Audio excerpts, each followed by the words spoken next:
নমস্কার বন্ধুরা, ভিন্ন স্বাদের গল্পে আপনাদেরকে স্বাগত। এখন শুনবেন সমরেশ মজুমদারের লেখা কলিকাতায় নবকুমারের চতুর্থ পর্ব। মুক্ত তাকে নিচে নিয়ে এলো। সেখানে তখন এবাড়ির যত মেয়ে ভিড় করে দাঁড়িয়ে দেখছে। সেই প্রৌঢ়াকে মুক্ত জিজ্ঞেস করল, সে কোথায়? ঘরে বসে আছে, যেতে চাইছে না। ঝাড়ু মারো মুখে, অসুখটা বাঁধাবার সময় খেয়াল ছিল না? হাত না পুড়িয়ে যখন রাঁধতে শেখেনি তখন মলম লাগাতে তো হবেই। এই মেয়েদিকে আয়, এই ভদ্রলোকের ছেলেকে শেফালি মা বলেছে তোকে দূরবারে নিয়ে যেতে। বাঁচতে চাস তো এর সঙ্গে যা। খানিকটা কথা কাটাকাটির পর মেয়েটি বেরোলো। রোগা অল্প বয়সী, ময়লা গায়ের রং, চুল উস্কো খুস্কো। মুক্ত প্রৌঢ়াকে বলল, তুমিও সঙ্গে যাও। আমার এখন অনেক কাজ দিদি, এক দঙ্গল লোক গিয়ে কি হবে?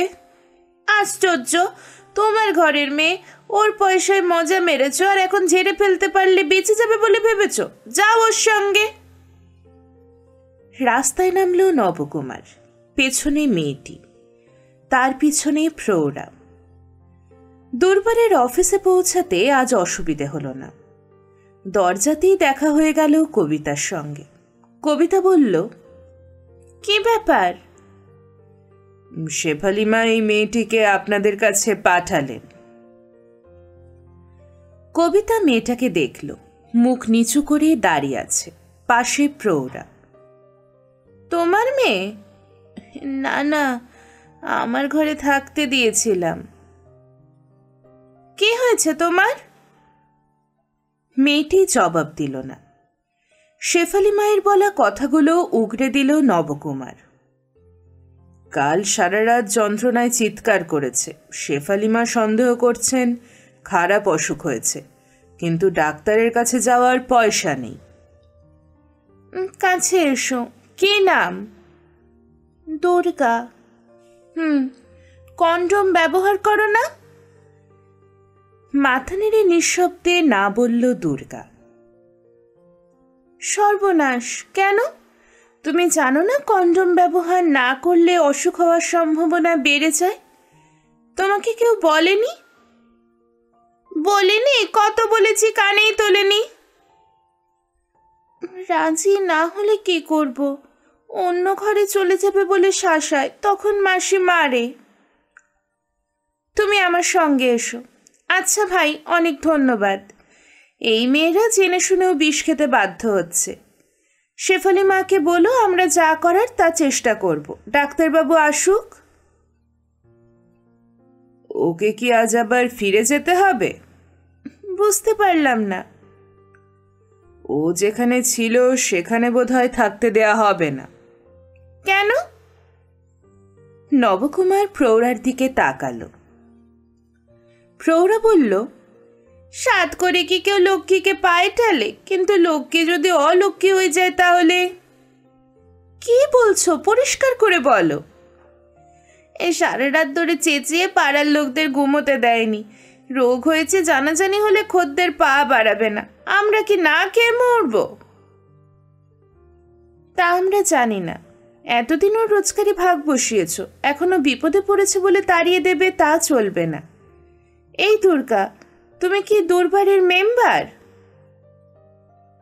মাসি হতে দেয়নি। ও মা, কি মিথ্যে কথা! আমি আবার কখনো হতে দিলাম না। দিন দুপুরে এমন মিথ্যে বললি তোকে? এত বড় জিভ তোর! বুঝতে পেরেছি। আমার সঙ্গে চলো, ডাক্তার দিদি তোমাকে পরীক্ষা করবেন।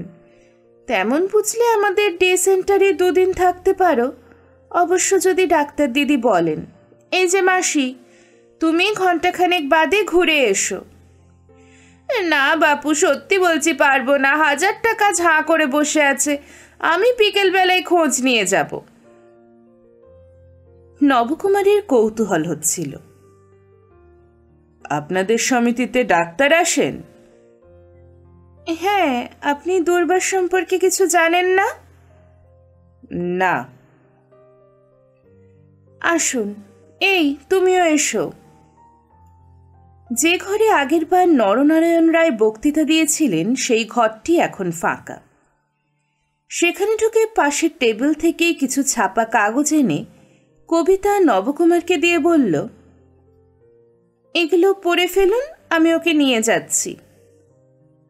নবকুমার কাগজগুলো নিয়ে বলল, আমাকে এখনই কাজে যেতে হবে, আমি এগুলো সঙ্গে নিয়ে যেতে পারি? বেশ তো, যান। বড্ড দেরি হয়ে গিয়েছিল।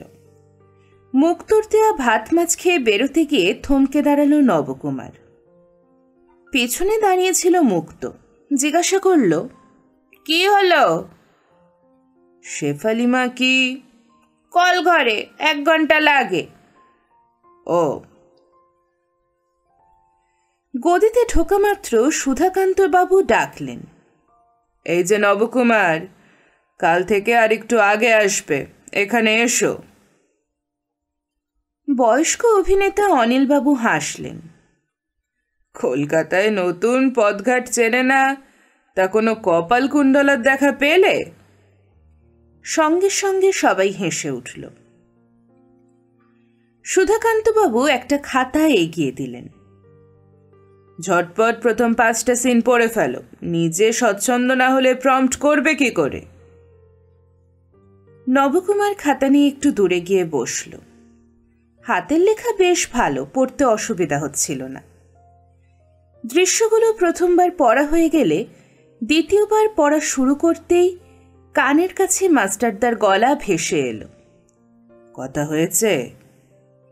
চমকে মুখ ফেরালো নবকুমার।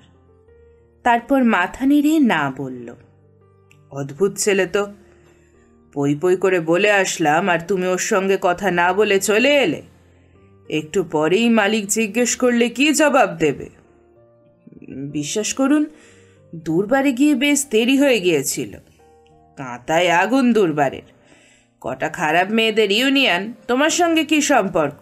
এই কাজটা যে কত জরুরি তা তোমাকে বলিনি? তাহলে আরো 1 ঘন্টা দেরি হয়ে যেত, উনি স্নান করতে ঢুকেছিলেন। আমাকে ঢপ দিচ্ছ না তো? ঢপ? এই সময় নিরুপমাদি পাশে এসে বসলেন। এই কি ছেলে রে বাবা, ঢপ মানে জানে না? কেউ বলেনি? পথিক, তুমি কি পথ হারাইয়াছ? না। তাহলে আর ঢপের মানে বুঝবে কি করে? ওটাই তো জীবনের সবচেয়ে বড় ঢপ। এই সময় জুতো শব্দ হতেই সবাই গম্ভীর হয়ে গেল। মালিক এসে তার চেয়ারে বসে শুরু করলেন। শুরু করুন সুধাকান্ত বাবু। সুধাকান্ত বাবু বললেন, আজ প্রথম দৃশ্য থেকে শুরু করাই। এই সময় একজন মহিলার গলা শুনতে পেল নবকুমার। সুধাদা, আমি তো কিছু না জেনে না বুঝে রিহার্সাল করতে পারবো না। আরও একটি পুরুষ কণ্ঠ মহিলাকে সমর্থন করলেন। আমারও একই কথা। সুধাকান্তবাবু বললেন, বেশ, সবাই 5টা দৃশ্য শোনো, প্রশ্ন থাকলে করতে পারো। তারপরে বসে বসেই আমরা সংলাপ গলায় তুলব।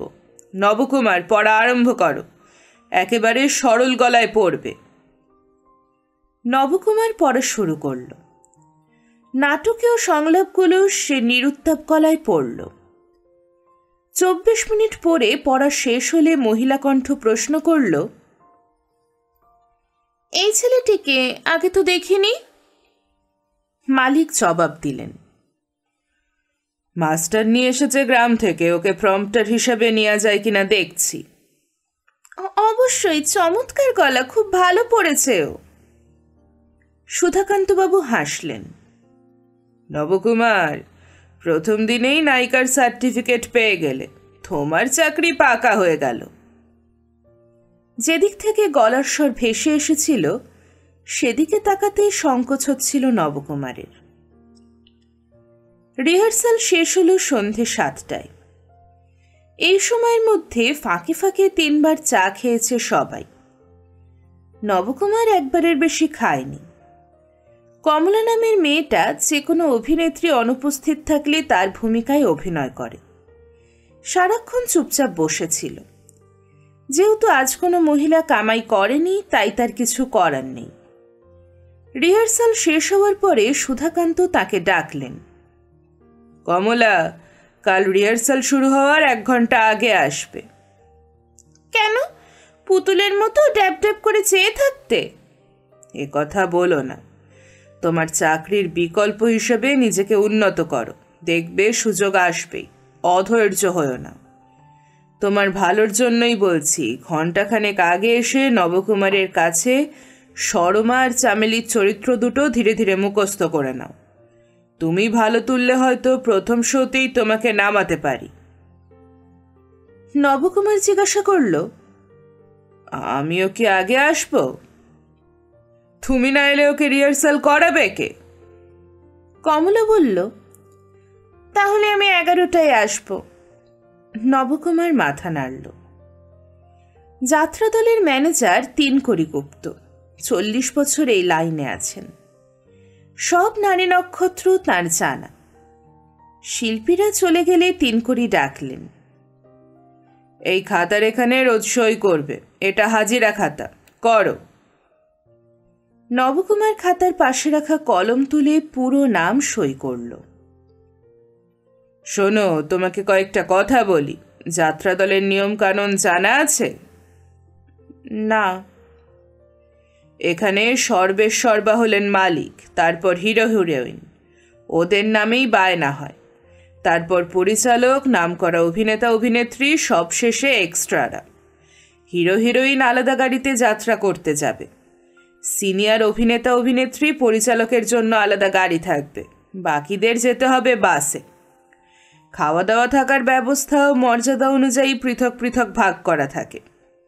এখানে কেউ কারো দাদা দিদি নয় যে এক্সট্রা হয়েও নায়কের গাড়িতে উঠতে যাবে। সেই চেষ্টা করার কথা ভেবো না। তোমার যা স্ট্যাটাস তার বাইরে যাবে না। আমি কোন দলে? এক্সট্রা। বাসে বাসে নিমকি, চা, টিফিন পাবে, 1 পিসের বেশি মাছ পাবে না।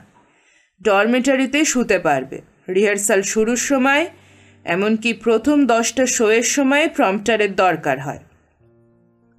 কিন্তু সংলাপ মুখস্থ হয়ে গেলে, কেউ আচমকা ভুল না করে ফেললে প্রম্পটারের কোনো কাজই নেই, তখন বসে বসে মাইনে নেবে। অনেক মালিক তখন প্রম্পটারকে ছাড়িয়ে দেয়। আমাদের মালিক সেটা করেন না আমারই পরামর্শে। হাসলেন তিনকড়ি গুপ্ত। সিগারেটে একটা লম্বা টান দিয়ে ধোঁয়া গিলে সেটা ছাড়তে ছাড়তে বললেন, বহুকাল আগের কথা। অরবিন্দ চৌধুরীর নাম শুনেছ? জাঁদরেল অভিনেতা। পরপর 'তেরাত্তি', শাহজাহান, ঔরঙ্গজেব, আলিবর্দি করে গেছেন। হাঁটা চলা, সংলাপ বলা সব আলাদা। গিরিশ ঘোষকে দেখিনি, তবে অরবিন্দ চৌধুরী যখন প্রফুল্লর সাজানো বাগান শুকিয়ে গেল বলে চোখ বন্ধ করতেন, তখন পাবলিকের গাল ভিজে যেত। তার ডাকনাম ছিল পিন্টু চৌধুরী। অসাধারণ স্মরণশক্তি। একবার শুনেই ডায়লগ মুখস্থ রাখতে পারতেন। তা একবার বর্ধমানের শো লোকে লোকারণ্য। সহ অভিনেতা তার সংলাপ বলেছে, কিন্তু পিন্টু চৌধুরী জবাব দিচ্ছেন না। চুপচাপ দাঁড়িয়ে দর্শকের দিকে তাকিয়ে আছেন। লোকে উসখুস করতে লাগলো।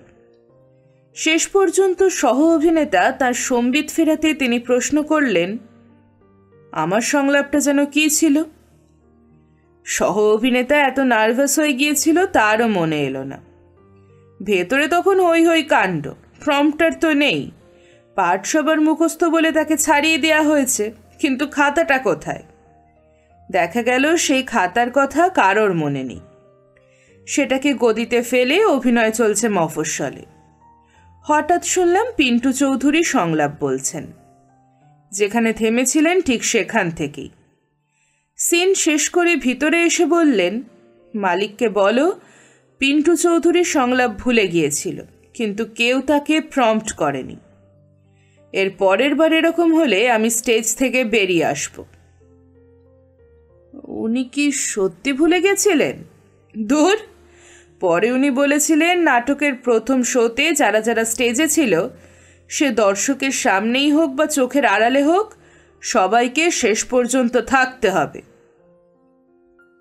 একটা কথা জিজ্ঞাসা করব? বলো। আমাদের গ্রামে যাত্রা দেখেছি, এখান থেকে গিয়েছিল। তারা দর্শকদের মাঝখানে মঞ্চে গিয়ে অভিনয় করত, কোনো উইংস ছিল না। তাহলে প্রম্পটার কোথায় দাঁড়াবে? আমি তো কাউকে প্রম্পট করতে দেখিনি। এখন যাত্রারও ঘরানা বদলেছে, 3 দিক খোলা মঞ্চে যাত্রা হয়। ব্যাকসিনের পিছনে কি হচ্ছে তা দর্শকরা দেখতে পায় না। তোমাকে প্রম্পট করতে হবে ওই ব্যাকসিনের পাশে দাঁড়িয়ে। যাকগে, যা বললাম তা মনে রেখো। গদি থেকে বেরিয়ে আসতেই মাস্টারদার খপ্পরে পড়ল নবকুমার। যেমন করেই হোক আজ শেফালি মায়ের সঙ্গে কথা বলবে। একবার যদি নিমরাজিও হয় তাহলে আমি মালিককে নিয়ে পৌঁছে যাব। আজকে আমার রিহার্সাল কেমন দেখলে? ভালো। তিনুদা বলেছে এখন থেকে একটার বদলে 2টো মাছ দেবে। তুমি যদি শেফালি মাকে রাজি করাতে পারো তাহলে ওরকম অনেক মাছ নিজে কিনে খেতে পারবে। এই নাও, এটা বুক পকেটে যত্ন করে রেখে দাও। একটা সিঁদুর মাখানো জবা ফুলের পাপড়ি এগিয়ে ধরল মাস্টারদা। কি? মায়ের পুজোর ফুল, সঙ্গে থাকলে সাফল্য পাবেই, পকেটে রাখো। অতএব ফুলের পাপড়ি পকেটে রাখতে হলো। মাস্টারদা বলল, কাল সকালে গিয়ে খোঁজ নেব। জয় মা কালী। মাথার উপর 2টো হাত জড়ো করে চোখ বন্ধ করল মাস্টারদা। নবকুমারীর খেয়াল হলো মাস্টারদা যদি এখনো পর্যন্ত শো করতে গেলে একটা মাছ পায় তাহলে নিশ্চয়ই এক্সট্রাদের দলে পড়ে। আজ 5টা দৃশ্য পড়া হয়েছিল। মাস্টারদা যে চরিত্র করছে তার একটা মাত্র সংলাপ ছিল। পরে নাকি 3টে গান আছে বিবেকের। বিবেকরা তাহলে এক্সট্রা হয়। চিতপুরের ট্রাম লাইন থেকে গলিতে ঢুকতেই মাথা নিচু হয়ে গেল। দুপাশে ছাইমাখা মেয়ের দল দাঁড়িয়ে, কেউ কেউ চটুল মন্তব্য করছে। শেফালিমা বলেছিল ওপাশের বড় রাস্তা দিয়ে একটা সরু গলি ওর বাড়ির গায়ে এসেছে, সেই পথ দিয়ে যাওয়া আসা করতে। পথটাকে দেখে নিতে হবে। হাঁটছিল নবকুমার। হঠাৎ কানে এলো, এই যে আমির খান, তোমার রানী মুখার্জির খবর নেবে না? নবকুমার ব্যাপারটাকে উপেক্ষা করে হাঁটলেও মেয়েটা সামনে চলে আসায় দাঁড়াতে হলো। অল্প বয়সী প্যান্ট শার্ট পরা মেয়ে, হাত নাড়ল মুখের সামনে। এই যে, তুমি কালা নাকি? কানে কথা যাচ্ছে না? আমাকে? তা নয়তো কাকে? যে তোমাকে পথ চিনিয়ে পৌঁছে দিয়ে এলো তার খবর নিয়েছ?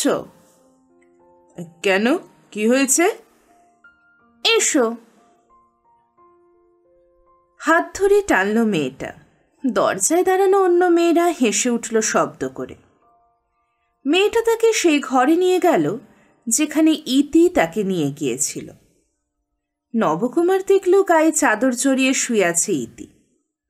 ওকে ঢুকতে দেখে হুড়মুড়িয়ে উঠে বসল। মেয়েটা বলল, বাড়ির সামনে দিয়ে চোরের মতো পালিয়ে যাচ্ছিল, ধরে নিয়ে এলাম। কেন শুধু শুধু বিরক্ত করা? কি হয়েছে তোমার? কিছু হয়নি, তুমি যাও। কিছু না হলে এই সময় কেউ চাদর মুড়ি দিয়ে শোয়? মেয়েটা বলল, কাল রাত থেকে জ্বর এসেছে।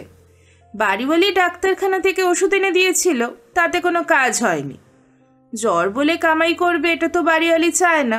অনেক কথার পর আজকের দিনটা ছাড়ান দিয়েছে। এরা কি মানুষ?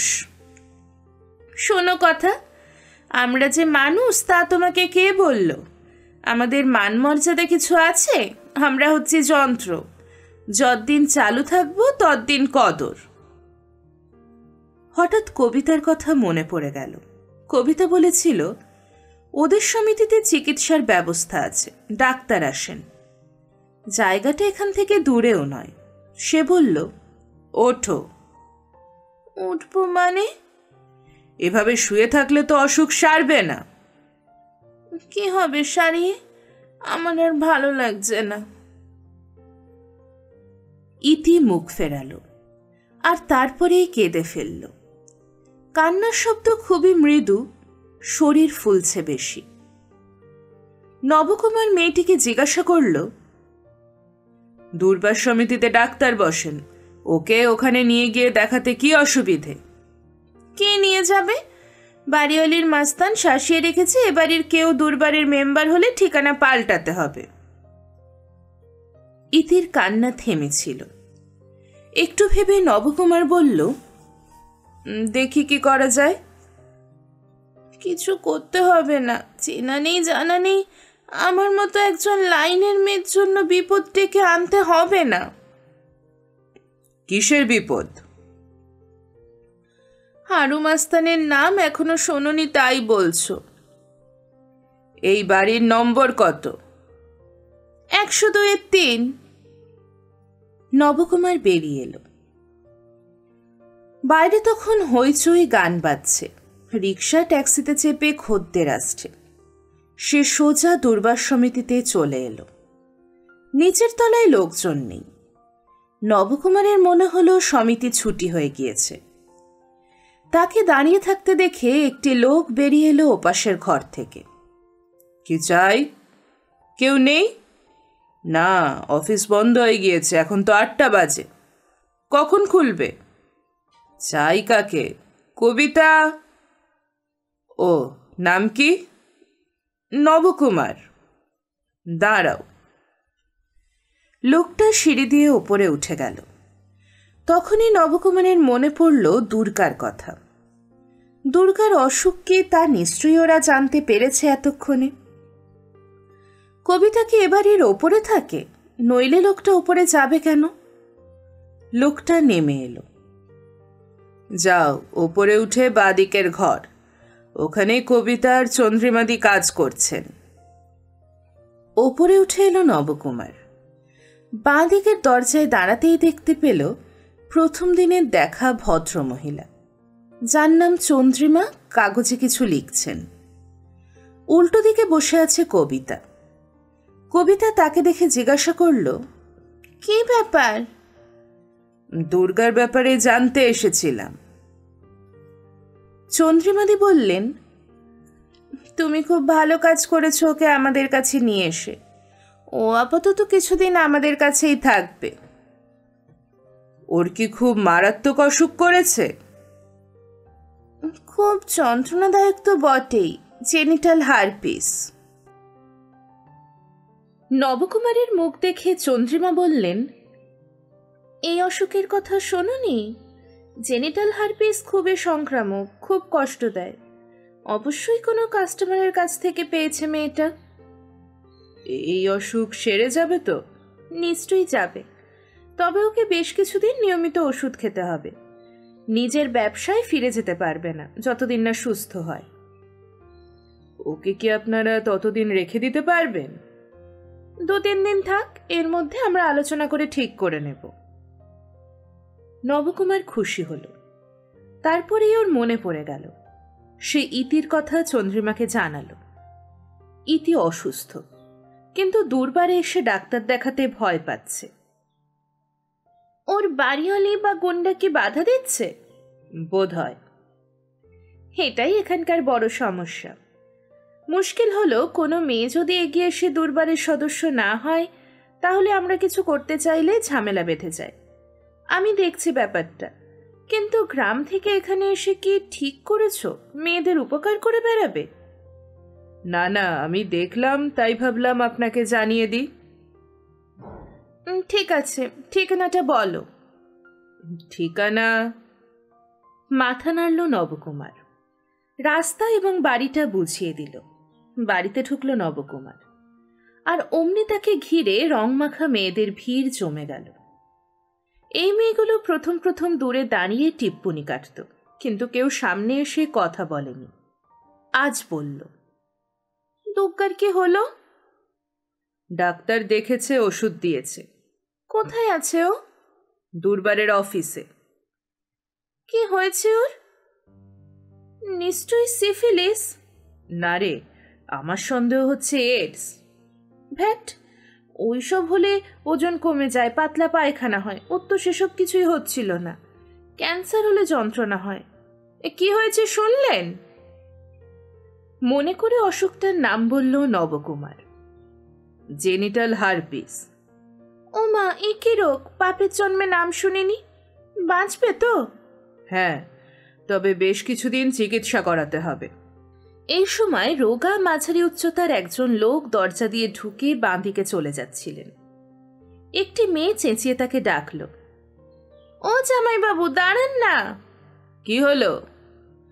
ওই যে কি নাম, জেনিটাল জেনিটাল হারপিস। ওটা কি রোগ? কার হয়েছে? দুঃকার। সর্বনাশ, কোথায় ও? দূরপাড়ের ডাক্তারের কাছে। কি রোগ?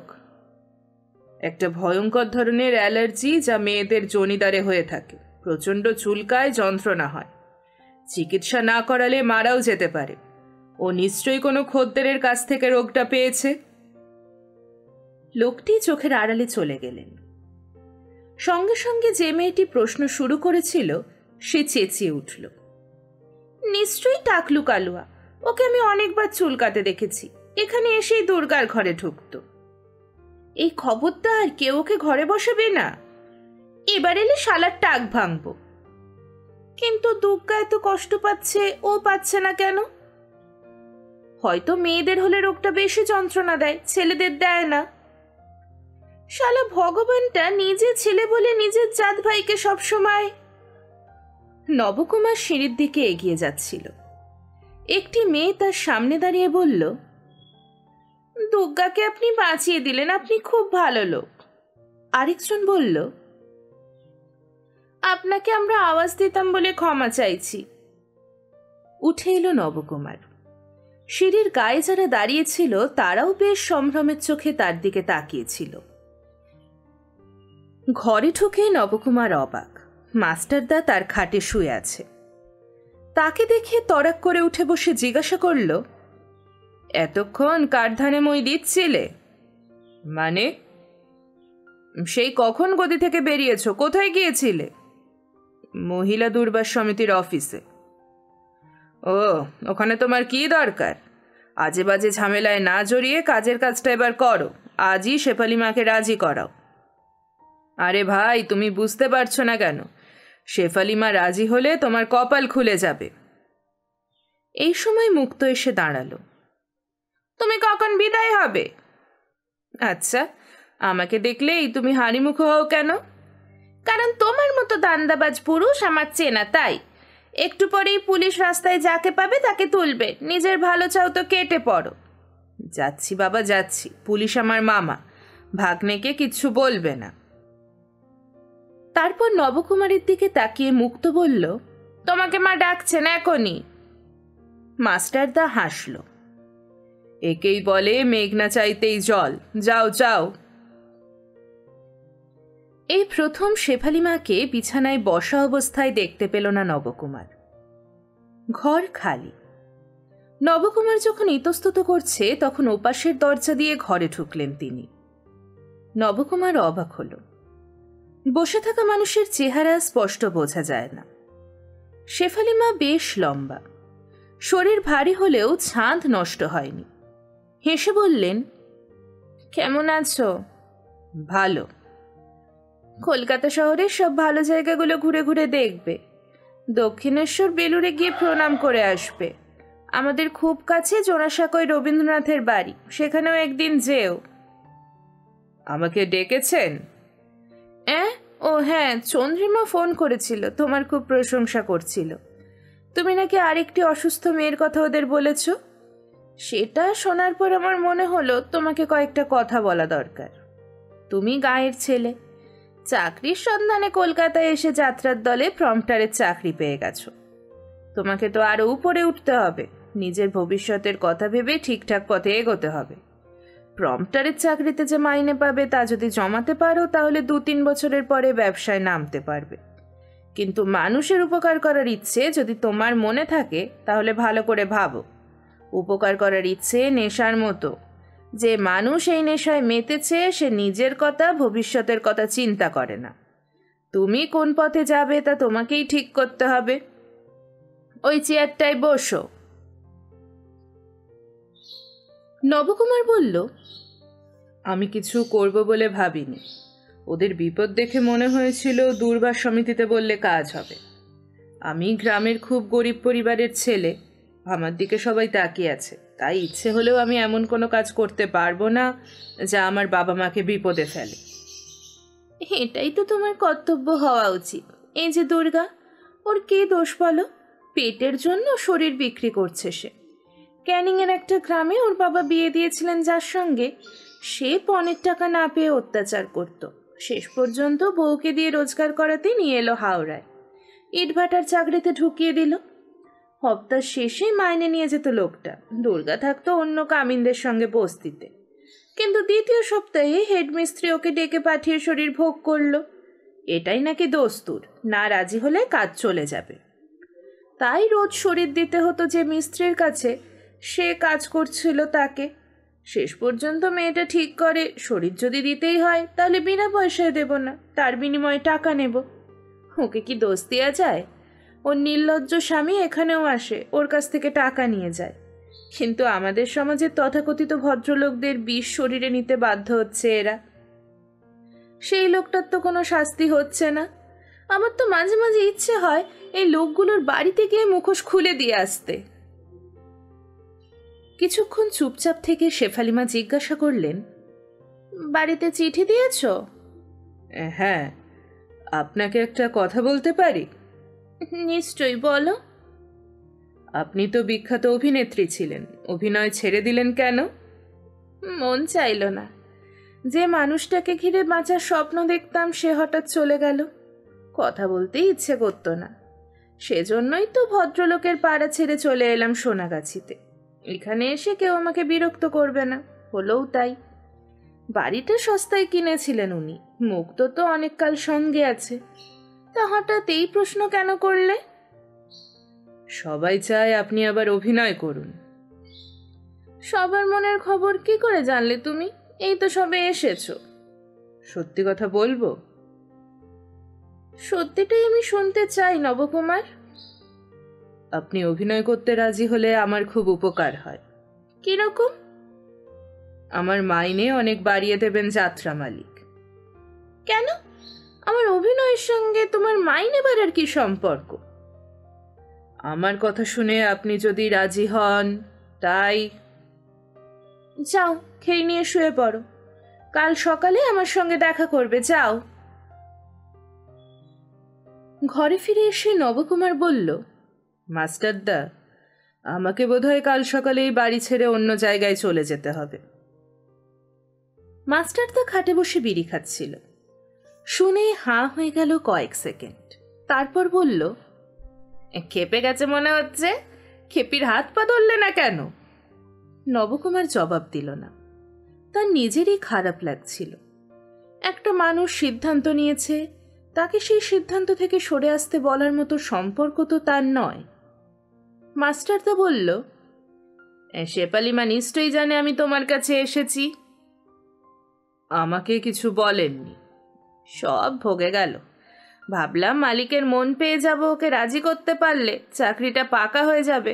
যাকগে, কাল যদি তোমাকে তাড়িয়ে দেয় তাহলে আর কি করবে? গদিতে গিয়ে থাকবে। আমি চলি। মাস্টারদা দরজা পর্যন্ত গিয়ে আবার ঘুরে দাঁড়ালো। তোমার দ্বারা কিছু হবে না। একটা মেয়ে ছেলেকে ভালো কথা বলে রাজি করাতে পারলে না।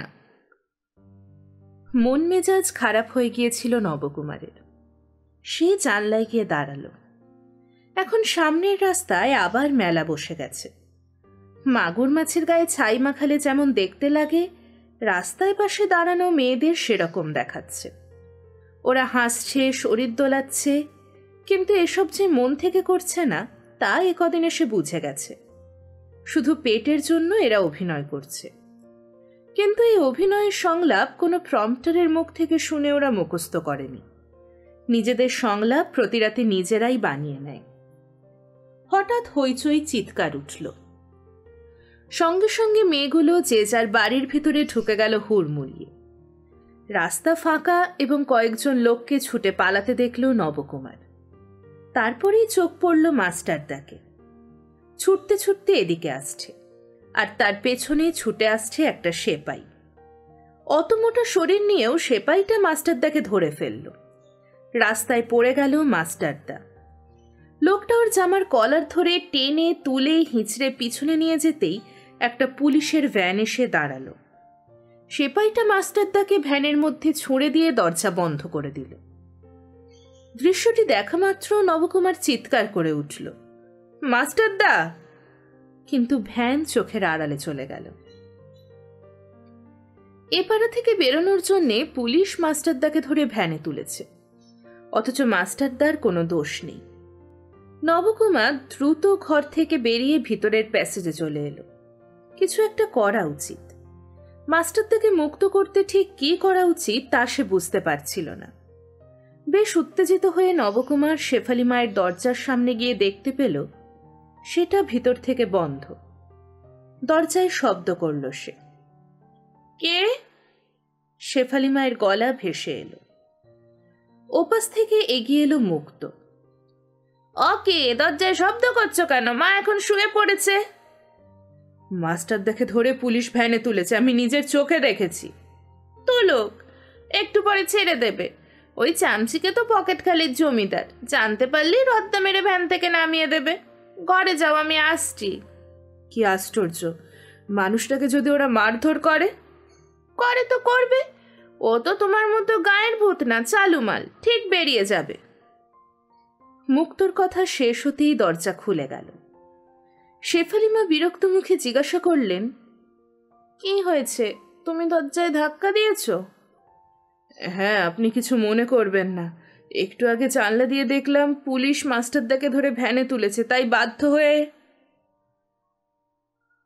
নবকুমারকে কথা শেষ করতে দিল না মুক্ত। আমি দেখতে পাওয়ার আগেই ও এখানে চলে এসেছিল। মাস্টারদাকে পুলিশ ধরেছে? ও এখানে কি করছিল? মাস্টারদা আমার সঙ্গে দেখা করতে এসেছিল। মুক্ত, মাস্টার এ বাড়িতে এসেছিল তুই বলিসনি তো? তুমি শুয়ে পড়লে বলে বলিনি। ও, মাস্টার এসে তোমাকে বুঝিয়েছে যে আমাকে আবার অভিনয়ে ফিরে যাওয়ার জন্য রাজি করাতে, তাই তো? সে নিজে বলতে পারল না কেন? আমাকে তো অনেক কাল চেনে, তোমার সঙ্গে তো দুদিনের আলাপ, সেটারও ওই মাধ্যম। আপনাকে বলতে সাহস পাচ্ছিল না। সাহস পাবে কি করে? মেরুদণ্ডহীনের দল সব। মুক্ত, তোকে বলেছিলাম রাতে এ বাড়িতে আসা যাওয়ার পিছনের রাস্তাটা এদের দেখিয়ে দিবি, দিয়েছিলি? তাল গলে সময় পাইনি। আজকাল তুই আমার অবাধ্য হওয়ার চেষ্টা করছিস। না মা, দিব্যি কাটছি, খেয়াল ছিল না, বিশ্বাস করো। যা গিয়ে দেখে আয় ভ্যানটা পাড়ার ভিতরে আছে কিনা, এক্ষুনি যা। আমি এত রাত্রে? ন্যাকামো করিস না, তোকে দেখে সেপাইগুলোও কিছু বলবে না, যা। মুক্ত বেরিয়ে গেলে শেফালি মা বললেন, তুমি নিজের ঘরে যাও, যখন দরকার হবে তখন ডেকে পাঠাবো। নবকুমার নিজের ঘরে চলে গেল। ঘরে ঢুকে নম্বর দেখে ফোন করলেন শেফালি মা। এখন দুর্বার বন্ধ থাকার কথা। সমিতির মেম্বাররা তো বটেই, সম্পাদক বা দায়িত্বে থাকা মেয়েরা এই সময় পেট চালাতে ব্যবসা করতে বাধ্য হয়। কিন্তু আজ এখন কবিতাকে পেয়ে গেলেন শেফালি মা। বললেন, আমি শেফালি মা বলছি, তুমি এখনো ওখানে? আর বলবেন না, আপনার এই ছেলেটা কি যেন নাম? নবকুমার। হ্যাঁ, নবকুমারই বটে। সেদিন আপনার বাড়ির দুর্গাকে এনে হাজির করলো, ওকে মেডিকেল কলেজে ট্রপিক্যালে ভর্তি করতে হচ্ছে, খুব যন্ত্রণা হচ্ছে বেচারার। তারপর খবর দিয়ে গেল আরেকটা মেয়ে খুব অসুস্থ হয়ে ঘরে পড়ে আছে। অনেক কষ্টে তাকে তো তুলে নিয়ে আসা হলো। ডাক্তারবাবু পরীক্ষা করে বলে গেলেন বসন্ত হয়েছে, এখন ওর সারা শরীরে গুটি বেরোবে। শুনে ওর বাড়িওয়ালি রাখতে চাইল না, ওকে এখানেই রাখা হয়েছে। বসন্তের তো তেমন ওষুধ নেই, 3 সপ্তাহ লাগবে সুস্থ হতে। এখন তো স্মল পক্স হয় না, তাহলে রাখতে চাইল না কেন? ভয় পাচ্ছে, যদি অন্য মেয়েদের হয় তাহলে ব্যবসা লাটে উঠবে। বলুন, এত রাতে হঠাৎ আপনি ফোন করলেন কেন? তোমাদের সঙ্গে পুলিশের চুক্তি হয়েছিল না, নিরপরাধ লোকদের রাতে ভ্যানে তুলে টাকা আদায় করার চেষ্টা করবে না? হয়েছিল, কিন্তু মানছে কই? বললেই বলে লোকগুলো হল্লা করছিল। গোলমাল ঠেকাবার জন্য ধরেছে। ভ্যানগুলো থাকার কথা সেন্ট্রাল অ্যাভিনিউতে, কিন্তু রাত হলেই ভিতরে এসে পাক খায়। এখন নাকি একটা নতুন আইন চালু হবে। কি সেটা? মেয়েরা ঘরে বসে ব্যবসা করলে পুলিশ কিছু বলবে না, কিন্তু যেসব ছেলে তাদের কাছে আসবে তারা অন্যায় করছে বলে পুলিশ ধরবে। ওমা, সেই একটা নাটক করেছিলাম যাতে একটা চরিত্রকে বলা হয়েছিল মাংস কাটতে পারো কিন্তু 1 ফোঁটা রক্ত যেন না পড়ে। আপনার চেনা জানা কাউকে ধরেছে? হ্যাঁ, আমি আসছি। কবিতা ফোন রেখে দিল। মুক্ত ফিরে এসে জানালো একটা পুলিশের ভ্যান সেন্ট্রাল অ্যাভিনিউতে দাঁড়িয়ে আছে, কিন্তু তার ভিতরে মাস্টারদা নেই। তারপর অবাক হয়ে জিজ্ঞাসা করলো, ওকে, অত রাত্রে কোথায় যাচ্ছ? তুই একটা ট্যাক্সি ডাক, বলবি ঘন্টা পিছু ভাড়া দেব।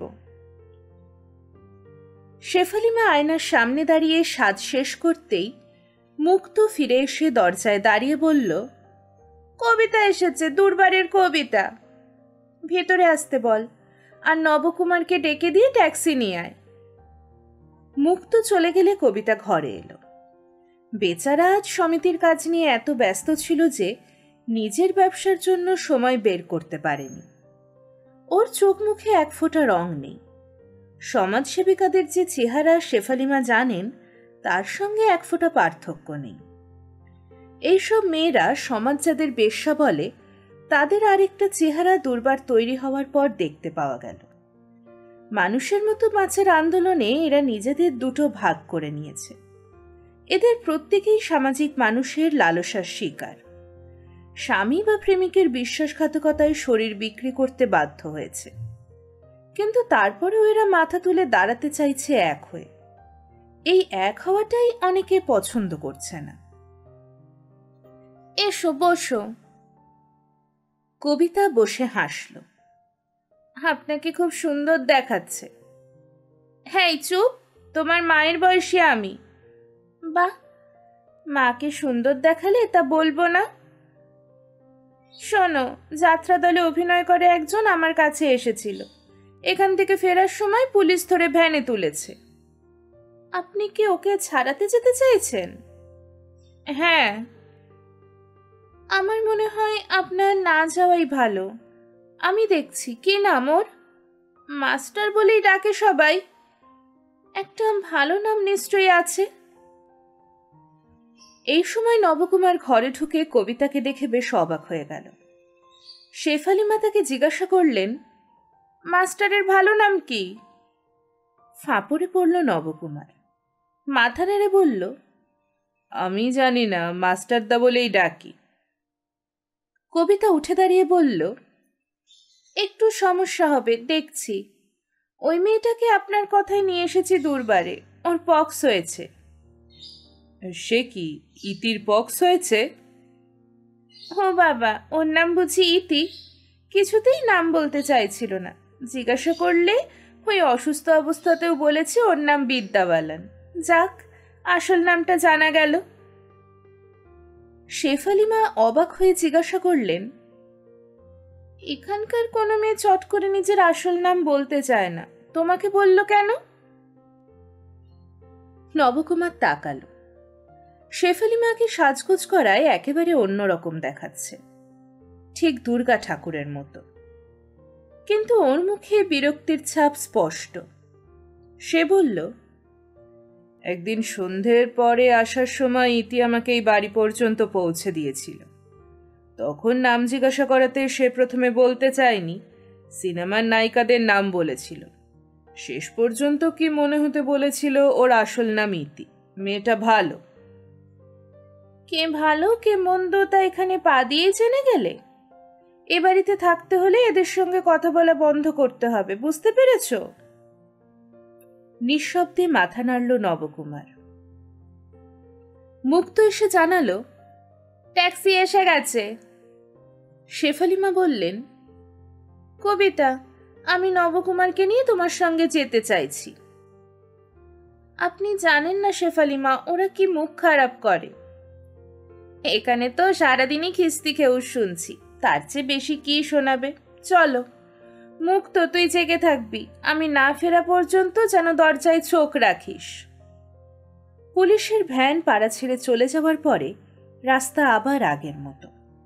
মেয়েরা দরজায় দাঁড়িয়ে সিনেমার গানের কলিয়ে ছুড়ে দিচ্ছে। শেফালিমা সিঁড়ি দিয়ে নেমে আসতেই মেয়েরা হাঁ করে দেখল। অনেকেই শেফালিমায়ের কথা জানে, কিন্তু চোখে দেখেনি। প্রায় 60 ছোঁয়া রাজেন্দ্রানীর মতো শেফালিমা কবিতাকে নিয়ে ট্যাক্সির পিছনের সিটে উঠে বসলেন। সামনে নবকুমার। ট্যাক্সিওয়ালা জিজ্ঞাসা করল, কোথায় যাব? এবারে কোনো পুলিশের ভ্যান আছে কিনা ঘুরে দেখুন। পুলিশের ভ্যান? ঝামেলায় পড়ব না তো? না। বোঝা গেল নিতান্ত অনিচ্ছায় ট্যাক্সিওয়ালা কয়েকটা বড় গলি ঘুরে শেষ পর্যন্ত সেন্ট্রাল অ্যাভিনিউতে চলে গেল। শেফালিমা বললেন, নবকুমার, বাঁ দিকে তাকিয়ে দেখো, এখন ওটা স্টার সিনেমা হয়েছে, কিন্তু ওটা ছিল স্টার থিয়েটার। বিনোদিনীর নাম শুনেছ? গিরিশ ঘোষ মশাই। ওই থিয়েটারে তাঁদের মতো বড় বড় মাপের অভিনেতা অভিনেত্রীরা অভিনয় করে গেছেন। আমি যখন খুব ছোট তখন মায়ের সঙ্গে এসেছিলাম নাটক দেখতে। শ্যামলী, উত্তম কুমার আর সাবিত্রী চ্যাটার্জি। সেই স্টার থিয়েটারে আগুন লাগলো আর পুড়ে গেল নাটকের ঐতিহ্য। খুব কষ্ট হয়। চলো। নবকুমার উৎসুক চোখে স্টার থিয়েটার দেখছিল। কোনো একটা বইতে সে স্টার থিয়েটার তৈরির কাহিনী পড়েছে। ট্যাক্সি থামল থানার সামনে। শেফালিমা বললেন, কবিতা, ওকে বলো যদি অপেক্ষা করে তাহলে মিটারে যা উঠবে তার থেকে বেশি দেব। কবিতাকে বলতে হলো না, তার আগেই ড্রাইভার বলল, ঠিক আছে, আমি থাকছি। জীবনে কখনো থানায় যায়নি নবকুমার। 2 মহিলার পিছন পিছন থানায় ঢুকল সে। সামনে যে সিপাই দাঁড়িয়েছিল সে কবিতাকে দেখে নিঃশব্দে যে হাসিটা হাসল তা খুব বিশ্রী বলে মনে হলো তার। কবিতা জিজ্ঞাসা করল, বড়বাবু আছেন? দেখা হবে না। কেন? এত রাত্রে বড়বাবু মেয়ে ছেলের সঙ্গে দেখা করেন না। নিজের মা বউ মেয়ের সঙ্গেও না? এই চপ! তোমার বড়বাবু সাহেব যদি মহিলা হতেন তাহলে তুমি এ কথা তাকে বলতে পারতে? যত শালা ঝুট ঝামেলা। এই সময় একজন এসআই ভিতর থেকে বেরিয়ে এলেন। কি হয়েছে? ও তুমি, কি ব্যাপার? ইনি শেফালিমা, আগে যাত্রার নামকরা অভিনেত্রী ছিলেন। এসআই শেফালিমায়ের দিকে বেশ সম্ভ্রমের সঙ্গে তাকালো। মাফ করবেন, শেফালি দেবী কি আপনি? আসুন আপনারা। ঘরে কয়েকটা টেবিল। পুলিশ অফিসাররা এক এক টেবিলে বসে বিভিন্ন লোকের সঙ্গে কথা বলছেন। একজন বেশ জোরে ধমক দিতেই ওরা সেদিকে তাকালো। এসআই ভ্রুক্ষেপ না করে নিজের টেবিলে গিয়ে ওদের বসতে বললেন। বসার পর এসআই জিজ্ঞাসা করল, বলুন কি ব্যাপার? নবকুমারের মনে হলো এই লোকটা ভালো। আচ্ছা, সেও তো পরীক্ষা দিয়ে চাকরিটা করতে পারে। তার শিক্ষাগত যোগ্যতা, বয়স, উচ্চতা ওই চাকরির পক্ষে তো উপযুক্ত। এই চাকরি করলে সে কত মানুষের উপকার করতে পারবে। শেফালিমা বললেন, সোনাগাছিতে আমার একটা বাড়ি আছে। অভিনয় থেকে অবসর নেওয়ার পরে আমি সেই বাড়ির দোতলায় থাকি। কোনো কারণে আমি একাই থাকতে চাই, বাইরের লোকের সঙ্গে যোগাযোগ রাখতে চাই না। তাই ওই বাড়িতে আমি বেশ শান্তিতে থাকতে পারি। আমার কাছে যাত্রা দলে পরিচিত একটি লোক আজ দেখা করতে এসেছিল। ঠিক আমার কাছে বলবো না, এই ছেলেটি আমার কাছে থাকে। যে এসেছিল এ তার গ্রাম সম্পর্কের ভাই। কলকাতায় থাকার জায়গা নেই বলে লোকটির অনুরোধে একে আমার কাছে রেখেছি। তা দেখা করে বেরোবার সময় পুলিশ বিনা কারণে ওকে ধরে নিয়ে গিয়েছে। আপনারা লোকটিকে ছেড়ে দিন, সে যাত্রায় বিবেকের পাঠ করে। এসআই চুপচাপ শুনলেন। পুলিশ কোনো কারণ ছাড়া কাউকে ধরবে কেন? কবিতা চট করে তেতে গেল। কেন ধরে সবাই জানে। আমরা দুর্বার থেকে প্রতিবাদ করলে আপনারা কিছুদিন চুপচাপ থাকেন, তারপর যে কে সেই। তুমি যদি এইভাবে কথা বলো তাহলে আমার কিছু করার নেই। কেন থাকবে না? পুলিশের কাজ শান্তি রক্ষা করা, অশান্তি সৃষ্টি করা নয়। সোনাগাছিতে যৌনকর্মীরা কাজ করে, মনে রাখবেন তারা আর 5টা খেটে খাওয়া কর্মীর থেকে আলাদা নয়। আচ্ছা, এত গুছিয়ে যেভাবে ইউনিয়নের নেতারা কথা বলেন ঠিক সেইভাবে কথা বলতে তুমি শিখলে কি করে? এটা একটা বিস্ময়ের ব্যাপার। যেসব মেয়ে দুর্বারের কোনো পদে নির্বাচিত হয় তার কথাবার্তা কয়েক মাসের মধ্যেই বদলে যায়। শোনো, উনি যার কথা বললেন সে দুর্বারের সদস্য বা কোনো সদস্যর ক্লায়েন্ট নয়, অতএব তুমি চুপ করো। শেফালি মা, ওই এলাকায় যে ভ্যান গেছে সেটা ফিরে এসেছে কিনা খোঁজ করছি, আপনি বসুন। এসআই উঠে গেলে নবকুমার চারপাশে তাকালো। কয়েকজন পুলিশ এদিকে তাকিয়ে নিজেদের মধ্যে হাসাহাসি করছে। ওরা যে শেফালি মা এবং কবিতাকে নিয়ে কথা বলছে তা বুঝতে অসুবিধা হলো না। নবকুমারের ভালো লাগলো না। একজন পুলিশ যেতে যেতে দাঁড়িয়ে গেলেন। কি হে, আবার কি হলো? সমিতি করে তো বিখ্যাত হয়ে গেছো তোমরা। শুনতে পেলাম দেশ বিদেশ থেকে প্রচুর টাকা পাচ্ছে তোমাদের সমিতি। আমাদের খবর আপনারা দেখছি ভালোই জানেন। ট্যাকটেকিয়ে কথা বলবে না। দিনকে দিন কত দেখব। ইনি কোন বাড়ির? কেন? আগে কখনো দেখিনি। সোনাগাছিতে এরকম কেউ আছে আমি জানতাম না। কোন বাড়ি? উনি যৌনকর্মী নন। এটা গৃহস্থের বাড়ির নাকি? হাফ গেরস্থেরা বেশি ইন্টারেস্টিং হয়। শোনামাত্র শেফালিমা উঠে দাঁড়ালেন। আপনি কি বলতে চাইছেন? কিছুই না, একটু খোঁজ খবর নিচ্ছিলাম। কি জন্যে? দেখুন বলুন, আমি আপনাকে তুমি বলছি না। সোনাগাছির কোন বাড়িতে কোন মেয়ে মানুষ থাকে তার খবর আমাদের রাখতে হয়। ওটা তো ক্রিমিনালদের ডেরা। আজ দুর্বার হয়েছে বলে রাতারাতি সব মেয়ে মানুষ সতী হয়ে গেছে এমন ভাবার কারণ নেই। আপনার মতো যাকে বলে সম্ভ্রান্ত চেহারার মেয়ে মানুষ ওখানে ঘর নিয়েছে তা জানতাম না, তাই ঠিকানাটা জিজ্ঞাসা করেছি। মাথা গরম হয়ে যাচ্ছিল নবকুমারের। সে উঠে দাঁড়িয়ে রাগত গলায় বলল, আপনি ঠিকভাবে কথা বলুন। উনি ওখানে ঘর নেননি। একটা বাড়ির মালিক উনি, কোনো যৌন কর্মী নন। এই, কার সঙ্গে কথা বলছিস জানিস? লোকটি চিৎকার করে উঠতেই এসআই ফিরে এলেন। আসুন, বড়বাবু কথা বলবেন। শেফালিমা তখন রাগে ফুঁসছেন। এই লোকটি?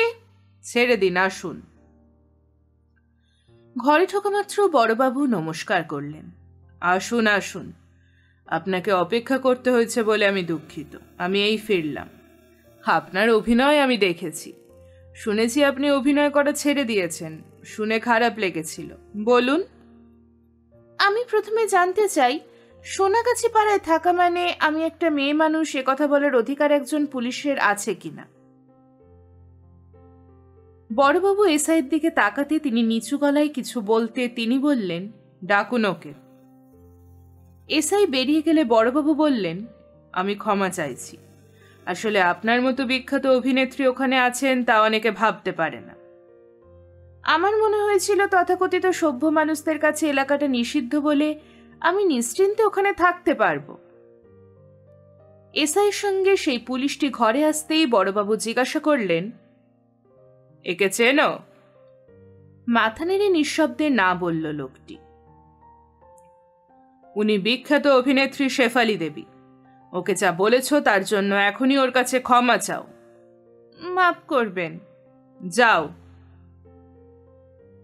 আপনাদের যে লোকটিকে ভ্যানে তোলা হয়েছিল তার নাম কি? আমরা ওকে মাস্টার বলে ডাকতাম। এই নামের কেউ ভ্যানে ছিল না। 3 জনকে নিয়ে আসা হয়েছে, দেখুন ওদের কেউ কিনা। সেপাইকে হুকুম দিতে সে 3টে লোককে ঘরে নিয়ে এলো। তাদের মধ্যে মাস্টারদাকে দেখতে পেল না নবকুমার। কবিতা বলল, তাহলে টাকা নিয়ে ওকে ছেড়ে দিয়েছে। এসআই 3 জনের দিকে তাকিয়ে জিজ্ঞাসা করল, ভ্যান থেকে কাউকে কি ছেড়ে দিয়েছ? 3 জনেই মাথা নেড়ে না বলল। একজন হাসল। হাসছ কেন? একজন রোগা বেটে লোক যাত্রার গান শুনিয়েছিল, তাকে ছেড়ে দিয়েছে। যাক, আপনাদের লোক এখানে আসেনি। শেফালিমা বড়বাবুকে ধন্যবাদ দিয়ে বেরিয়ে আসছিলেন। হঠাৎ কানে এলো, আরে সালা, পচা আলুর সঙ্গে থাকলে ভালো আলুও পচে যায়। কবিতা ঘুরে দাঁড়িয়েছিল। শেফালিমা ধমকালেন, চলো। সারাটা পথ কোনো কথা বলেননি শেফালিমা। ভাড়া মিটিয়ে দিয়ে কবিতা চলে গেল। মেয়েদের ভিড় ধুবাক হলো। শেফালিমায়ের পিছন পিছন ওপরে উঠে এলো নবকুমার। নিজের ঘরে ঢোকার আগে শেফালিমা বললেন, সব গোলমাল হয়ে গেল। কাল সকাল 8টায় আমার সঙ্গে দেখা করবে নবকুমার।